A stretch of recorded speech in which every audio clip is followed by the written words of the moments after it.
Don't make a scene, Flavine. My mother said it like I was the problem. I stood barefoot on the front steps, rain running down my face, Cedar's empty service harness clutched in both hands.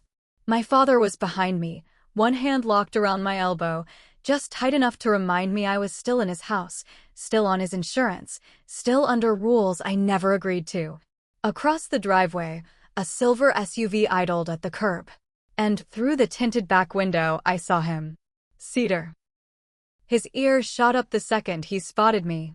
His body pressed against the glass, front paws scraping at the seat. Then he barked once, sharp and urgent. Not a pet bark. An alert. Cedar, I breathed, stepping forward. Dad yanked me back. Mrs. Halden, from church, tightened her grip on Cedar's leash before he could jump out of the open door. Her husband stood beside her with a folded paper in his hand, looking at me like I was some unstable girl refusing to let go of a family dog. He is my service dog, I said. Mom's smile didn't move. He was a dog we allowed you to keep. The words landed louder than the rain. Our neighbor, Mr. Ellison, had stopped halfway down his driveway with a trash bin in his hands. He looked from me, to Cedar, to my parents, then quickly looked away, like embarrassment was contagious. Dad stepped beside me now, shoulders squared. Flavine has been struggling with dependency, he said to the Haldens, using the same calm voice he used with bank tellers and pastors. We're trying to help her grow up. My seizures aren't dependency, I said. Cedar alerts before they happen. Mom gave a soft laugh, the one she used when she wanted people to think I was being dramatic. Episodes, she corrected. The doctor never said you needed to build your entire identity around them. Cedar barked again. This time, he pulled so hard Mrs. Halden stumbled a step. His eyes stayed locked on me, and my fingers started to tremble around the harness. He knew before I did. He always did.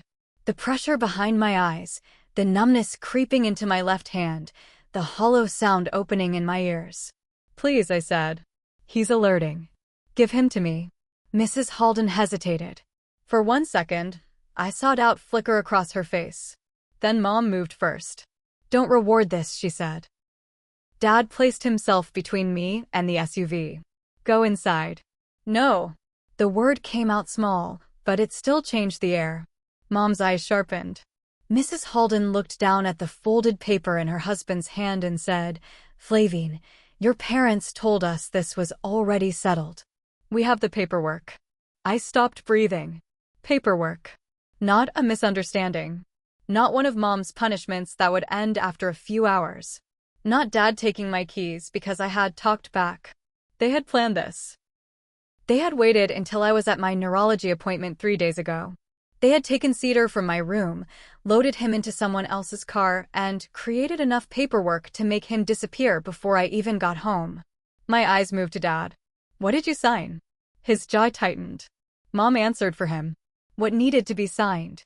Rain dripped from my hair onto Cedar's harness. I looked at the empty Velcro patch where his service ID should have been, and suddenly I remembered being 20 years old, sitting on my bedroom floor with Cedar's trainer, signing forms while Cedar rested his head on my knee. I remembered Mom standing in the doorway afterward, asking why there were so many documents for one dog. I remembered hiding one original page inside an old anatomy textbook because Mom had a habit of organizing my medical files until the ones she disliked vanished. And in the driveway, with Cedar pulling toward me and my father blocking my path, one thought cut through the panic. They could copy records. They could lie to the Haldens. They could tell everyone Cedar belonged to them. But there was one signature they never had. So why did their paperwork look strong enough to take him? Before we continue, drop your city and country in the comments below. And if you enjoy revenge stories like this, don't forget to like, subscribe, and turn on the notification bell so you never miss an update. That night, the house went quiet in the way it only did when my parents thought they had one. My bedroom door was locked. My desk lamp was on. My hands were shaking so badly that the first textbook slipped from my shelf and hit the carpet with a dull thud. Downstairs, Mom laughed softly into the phone. No, she's upset, she said, her voice floating up through the vent. But honestly, I think this is the first time she's learning what adult consequences feel like. I froze with my fingers wrapped around a spiral notebook. Adult consequences. That was what she called taking the dog who had kept me from cracking my head open on the kitchen tile. That was what she called giving away the only living creature in the house who treated my seizures like something real. I pulled down another stack of books. Biology. Psychology. Anatomy. The anatomy textbook had a cracked blue spine and a coffee stain on the cover. 2 years ago, I had slid Cedar's original handler agreement between the seizure response chapter and the back index because Mom always searched drawers, folders, and desk trays first. She used to say she was helping. I'm just keeping your medical clutter organized, Flavine. But somehow, every paper that proved I needed support ended up missing. I opened the anatomy book. Nothing. I flipped every section. I shook it by the spine. Loose flashcards scattered across my bed, but no document slid out.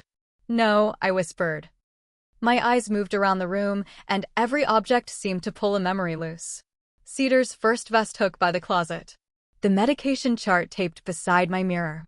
The dent in my nightstand from the time I reached for my pills too late, and Cedar jumped onto the bed, barking until Dad finally came in.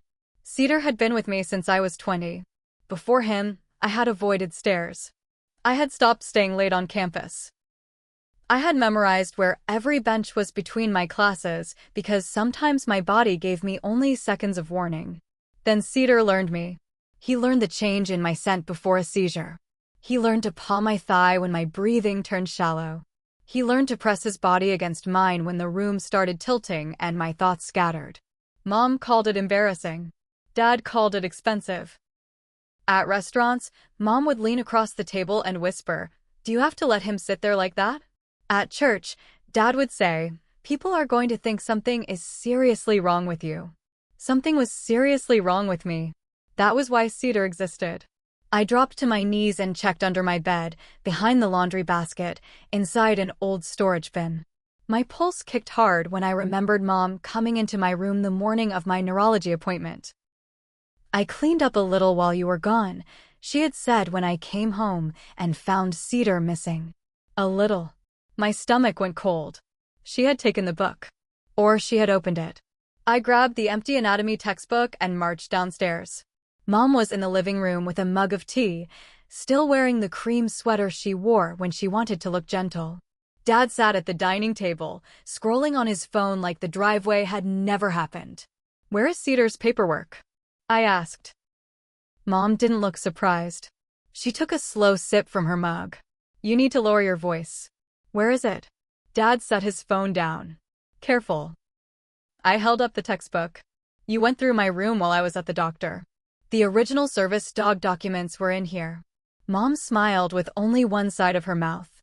"That's exactly what I mean. You hide things, Flavine. You obsess. You build little emergency systems around yourself and then wonder why we're concerned. You stole it. I put your mess somewhere safe." "Cedar isn't a mess." "No," Dad said. "But your behavior tonight was." I turned on him. He alerted. "You saw him alert." Dad's face hardened. "I saw a dog get excited. He was trained to do that." "He was trained," Mom said, setting the mug down, "and then you used that training to avoid becoming independent." The room seemed to tilt for a second. I gripped the back of a chair until the feeling passed. Dad noticed. His eyes narrowed, not with concern, but with calculation. "Keep threatening us," he said, "and I'll call Dr. Mendel's office myself. I'll tell them you're unstable and fixated. Maybe they need to reevaluate whether living at home is safe for anyone." The threat landed exactly where he wanted it to. My neurologist. My housing. My tuition. Every part of my life they still had a hand around. Mom leaned back on the couch. "The Haldens are good people. Cedar will have a calmer home." A calmer home. For the first time, I looked away from them because I knew if I kept staring, I might start screaming. That was when I saw the kitchen trash. A torn white envelope sat on top of a takeout container. Thick paper. Printed address. The corner showed one word clearly. Halden. I walked toward it. Mom's voice snapped. "Flavine." I didn't stop. I pulled the envelope from the trash and unfolded the receipt tucked inside. At the top was the church donation letterhead. Below it, in neat printed text, was a line that made my fingers go numb. Rehoming donation, Cedar Mercer, received by Russell Mercer. There was an amount beside it. A large one. For a second, no one moved. Then I lifted my phone and took a picture. The camera clicked. Dad's chair scraped back. I turned just as he stepped into the kitchen doorway, staring at my phone like I had taken something that belonged to him. Dad moved faster than I had ever seen him move. "Give me the phone." I backed into the hallway, clutching it to my chest. "No, Flavine." His voice dropped. "Do not make this worse for yourself." Behind him, Mom appeared in her robe, her face bare and sharp without the soft church smile. "What did she do?" "She photographed something," Dad said. Mom's eyes cut to the trash, then to my hand. I unlocked my phone with my thumb before either of them could reach me. The photo was already uploading. I saw the little cloud icon spin once, then disappear. "Saved." Dad lunged. I twisted away, shoulder knocking into the wall, and his fingers caught only the edge of my sleeve. "Delete it," he snapped. "It's already backed up." The silence after that was worse than shouting. Mom stepped closer, speaking slowly, like she was trying to guide a stranger away from a ledge. "You are confused. Cedar was always a family dog. We paid for food. We paid for vet visits. We housed him. He was placed with me through a grant. You lived here," Dad said. "That makes this our decision." "No, it doesn't." His face flushed. "The Haldens signed an agreement." "With who?" I asked. "You." Mom folded her arms. "With the adults handling the situation." There it was. The old shape of my life. I was 22, but the moment my disability entered the conversation, I became a child again. Dad pointed toward the stairs. "No one is going to believe this version you're building. Not over your mother. Not over me. And not over the Haldens." Mom added, "Especially after how you behaved in the driveway." I slept with my phone under my pillow that night. Not because I thought they would apologize. Because I knew they would try to finish what they started. The next morning, Mom opened my bedroom door without knocking. "Get dressed," she said. I sat up too fast, dizzy. "For what?" "Church brunch." I stared at her. "You cannot be serious. You embarrassed us in front of the Haldens. You're going to come, behave politely, and show everyone this family is not falling apart because of your dramatics." Dad stood behind her in the hallway, keys already in hand. The message was clear. They had taken Cedar privately. Now they wanted to bury me publicly. The fellowship hall smelled like coffee, buttered rolls, and floor polish. People stood in small circles with paper plates, talking in soft Sunday voices. Mom kept one hand on my back as we entered, steering more than touching. Then the side door opened. Mrs. Halden walked in with Cedar. He was wearing his working vest, but someone had clipped a shiny blue decorative name tag over his service ID. It bobbed against his chest like a costume. Cedar saw me before anyone spoke. His body went still. Then he pulled hard. Mrs. Halden stumbled, laughing nervously. "Oh, Cedar, no." But Cedar was already whining, straining toward me, paws scraping the polished floor. People turned. Mom's hand pressed into my back. "Stand still." Cedar barked once. The same alert bark from the driveway. Mrs. Halden's smile tightened. "He's still adjusting to his new home." "He's alerting," I said. A few heads turned toward me now. Mom gave a careful little laugh. "Flavine, please." Mrs. Halden lifted her chin, trying to regain control of the room. "We were told he came from an unhealthy situation. We're just grateful we could give him stability." The words moved through the hall like smoke. Unhealthy situation. People looked at me differently after that. Not openly cruel. Worse. Concerned in that distant way people get when they think they are witnessing a private family shame. I stepped away from Mom's hand. "Did they give you his medical response training records?" I asked. Mrs. Halden blinked. "Excuse me." "His task list. His seizure alert history. His handler transfer approval. Did you receive those, or did you only get a bill of sale?" The room went quiet enough for me to hear Cedar panting. Mr. Halden came up behind his wife, his face stiff. Russell gave us a signed transfer form. My father smiled tightly. This isn't the place. It became the place when you brought my service dog here wearing a fake name tag. Someone near the coffee table murmured. The church elder, Mr. Voss, stepped forward. Russell, what transfer form? Dad's jaw worked once. A private family document. Mr. Halden looked between us, his confidence starting to crack. You told us the donation was going toward Flavine's medical debt. My chest went cold. What medical debt? I asked. Mom moved fast. That is not appropriate to discuss here. But Mr. Halden had already said it. And from the way people shifted, everyone understood what it meant. They hadn't just given Cedar away. They had used my diagnosis to ask for money. Mr. Voss looked at my parents. Who signed the transfer? Mom's voice sharpened. We handled this as a family. No, I said. You handled it while I was at a neurology appointment. Cedar barked again, sharper this time. He pulled free of Mrs. Halden's loose grip and crossed the few feet between us before anyone could stop him. He pressed his head against my thigh and pawed at my leg. My knees nearly gave out.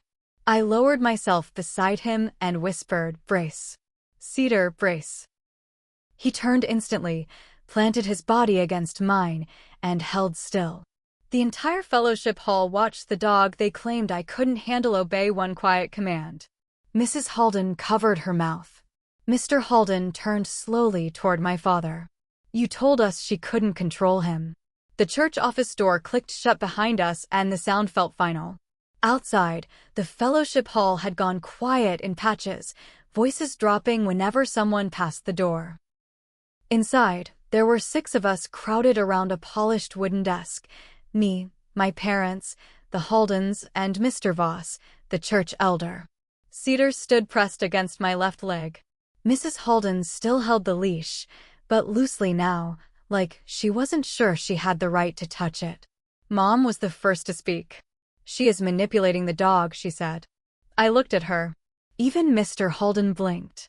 Mom lifted both hands, calm and wounded. You all saw how emotional she became. Cedar responds to that. She has trained him to reinforce these episodes. He alerts before them, I said. Dad dropped a folder onto the desk. The slap of paper made Mrs. Halden flinch. There, he said. Since everyone wants documents. Mr. Voss opened the folder. I saw copied vaccination records. Photos of Cedar in his vest. A printout of his microchip number. Training dates. My address. Even an old letter from Dr. Mendel confirming my seizure disorder. For a moment, my stomach sank. They had copied almost everything. That was why Dad looked so sure of himself. That was why Mom could stand there with her church voice and wounded eyes. They had not just taken Cedar on impulse. They had built a version of ownership out of every document they could steal, copy, or twist. Mr. Voss slid one page toward me. Is this your agreement to rehome Cedar? At the top, it said transfer of ownership. Near the bottom was a signature. Flavine Elise Mercer. I stared at it. Then I almost laughed, except there was no air in my chest. Dad noticed. What? I kept my eyes on the page. That isn't my signature. Mom sighed. Flavine. No, I said, pointing at it. I don't sign that way. Dad leaned forward. It is your legal name. Exactly. For the first time since we entered the office, his face shifted. I looked at Mr. Voss. Since I was 16, all my medical and service dog documents have been signed F. E. Mercer. My hands shake after seizures. Long signatures are inconsistent. My neurologist knows it. Cedar's trainer knows it. The grant paperwork knows it. Mrs. Halden's fingers tightened around the leash. Mr. Halden pulled the page closer. Russell, you said she signed this. Dad's voice hardened. She is trying to create confusion. No, I said. You created paperwork from stolen pieces. Mom's head snapped toward me. Do not accuse your father. Then explain how you had Cedar's microchip number. Dad's mouth opened. I didn't let him answer. Explain why you took photos of his vest 2 weeks ago. Explain why Mom asked where I kept his service ID. Explain why Mrs. Halden said Cedar was too well trained for someone who barely leaves the house. Explain the receipt in our trash that says rehoming donation. Mrs. Halden started crying then, quietly at first. We were told she was neglecting him, she said. We were told he needed a safer home. Mom turned toward her instantly. And you saw the way she behaved. You saw. I saw him alert, Mr. Halden said. The room tightened. Mr. Voss stacked the papers carefully. Until ownership is clarified, this may need to go through animal control or an attorney. The words hit me harder than I expected. Animal control. Attorney. More people. More waiting. More days without certainty.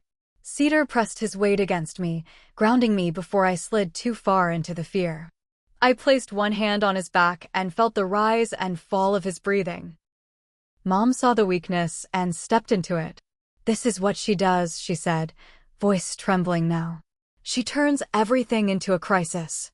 She humiliates us, she divides people, and then she acts fragile when anyone questions her.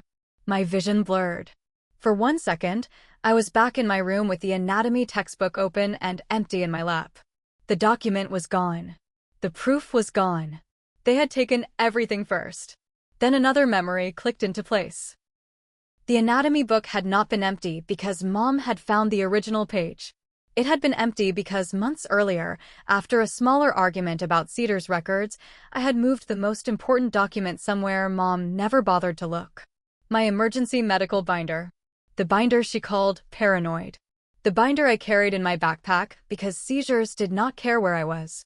My hand went to the zipper. Dad saw it. What are you doing? I pulled the black binder out slowly and placed it on the desk. Mom's face changed before I even opened it. Not much. Just a blink too fast. A breath caught halfway. But I saw it. So did Mr. Voss. I flipped past medication lists, emergency contacts, neurologist instructions, and campus accommodation forms. Cedar leaned into my knee as my fingers stopped on a clear plastic sleeve with a stamped original page inside. Mr. Voss stood straighter. I pulled it free. Dad reached across the desk. Enough. Mr. Voss's hand came down on the paper before Dad could touch it. Everyone stopped talking. Mr. Voss kept one hand on the original document and looked directly at my father. Russell, he said, step back from the desk. Dad's arm stayed frozen in the air for half a second too long. Then he pulled it back and straightened his jacket like he had chosen to stop. Mom gave a thin laugh. This is absurd.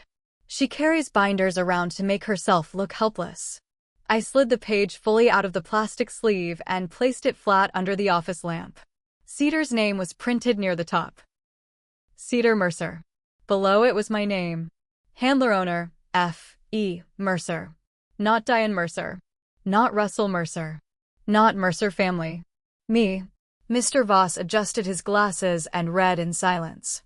Mr. Halden leaned closer. Mrs. Halden wiped her eyes with the heel of her hand, still staring at Cedar like she was finally seeing the vest, the leash, and the dog differently. I pointed to the grant number. Cedar was placed with me through the Service Dog Assistance Grant, I said. His training organization matched him to my medical records. He was trained with me as his sole handler. My parents were listed as emergency household contacts because I lived at home. Dad cut in. We paid for that household. Mr. Voss did not look up. Emergency household contact is not ownership. The room went still. Mom's mouth tightened. I pointed to the next section. His microchip lists me as the primary legal contact. The training records list me as handler owner. The only reason my parents' names appear anywhere is because they were supposed to be called if I had a medical emergency and couldn't speak. Mrs. Halden whispered, Russell told us you weren't capable of managing him. I looked at her. Cedar was trained because sometimes I'm not capable of managing my own body. That is not the same thing. Mr. Halden picked up the transfer form Dad had brought, then held it beside the original agreement. His face drained. The fake signature on Dad's paper was long, careful, and wrong. Flavine Elise Mercer. The original page had my initials, my shortened legal signature, and the trainer's witness line below it. F.E. Mercer. Mr. Voss read the clause aloud. Permanent transfer, sale, Gifting, reassignment, or rehoming of the service animal requires written consent of the handler owner and written acknowledgement from the training organization. Mom reached for the original page. Let me see that. Mr. Voss pulled it back before her fingers touched it. No, he said. One word. Quiet. Enough. Dad's face turned red.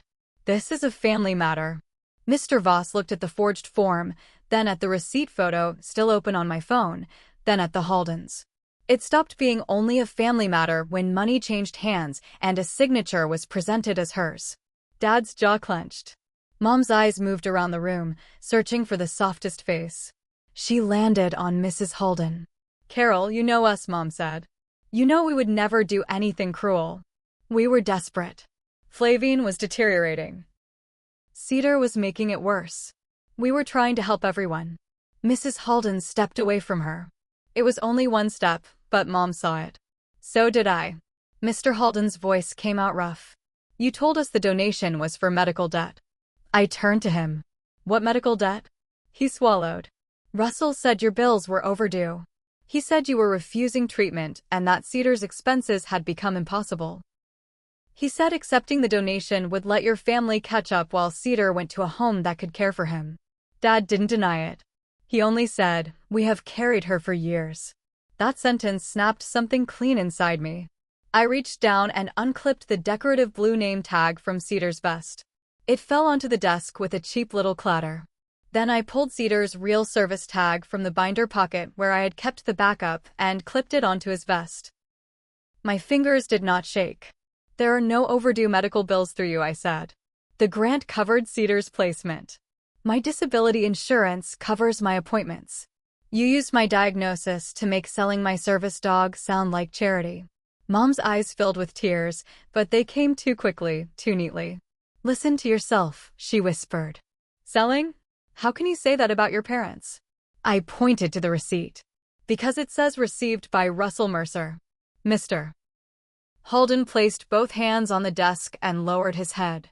Russell, he said, we want our money back. Dad laughed once, sharp and ugly. You got the dog. No, Mrs. Halden said. Her voice shook, but she looked at Cedar pressed against my leg. We got lied to.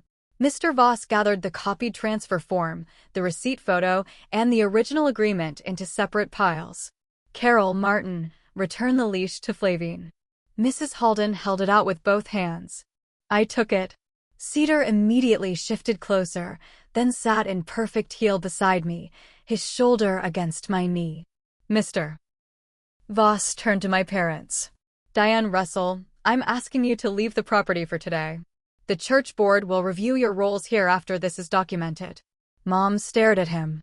After everything we've done for this church? Especially because of what you've done here, he said. Dad grabbed his folder, but Mr. Voss put his palm on the copies. These stay until we know what needs to be turned over. Dad's voice went low. You have no right. Mr. Halden answered before Mr. Voss could. Then let an attorney decide. That was the moment my father stopped sounding powerful. He still looked angry. He still stood tall. But the room no longer bent toward him. The Haldens left the office with me, not my parents. In the hallway, people pretended not to stare and failed. Someone looked down at Cedar's restored tag. Someone else whispered it was forged, and the words moved faster than Mom could control. By evening, Then she said, Flavine, that transfer was never valid. I closed my eyes. She helped me flag Cedar's microchip record, report the attempted third-party transfer, and file the first police report. She also contacted my campus disability services office and a grant advocate who worked with emergency housing. Mom came to my door that night. She did not knock. Cedar stood before she entered. His body blocked the space between us. Mom looked at him, then at me. You have destroyed this family, she said. I was sitting on the floor beside a half-packed duffel bag, Cedar's original paperwork already sealed in a folder against my chest. No, I said. You tried to sell the one living being trained to keep me alive. Her face hardened. Behind her, Dad appeared in the hallway. Then pay for school yourself. 2 days earlier, that threat would have folded me in half.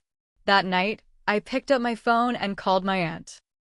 She arrived the next afternoon with cardboard boxes, a tight mouth, and no patience for my parents' explanations. Dad stayed in his office while we packed. Mom stood in the doorway, crying whenever neighbors passed the window and going quiet whenever they didn't. The fallout did not happen all at once. It happened in small public losses they could not talk their way out of. Diane was removed from coordinating church donations while the board reviewed the receipt and messages. Russell was asked to step away from the finance committee. People who had repeated the story about me neglecting Cedar stopped repeating it after the Haldens publicly corrected themselves. They said plainly that they had been told Cedar needed rescuing. They said plainly that money had changed hands. They said plainly that the signature was not mine. My parents called it a misunderstanding until the words stopped working. The legal side moved slower. The Haldens pursued repayment. Cedar's organization documented the invalid transfer.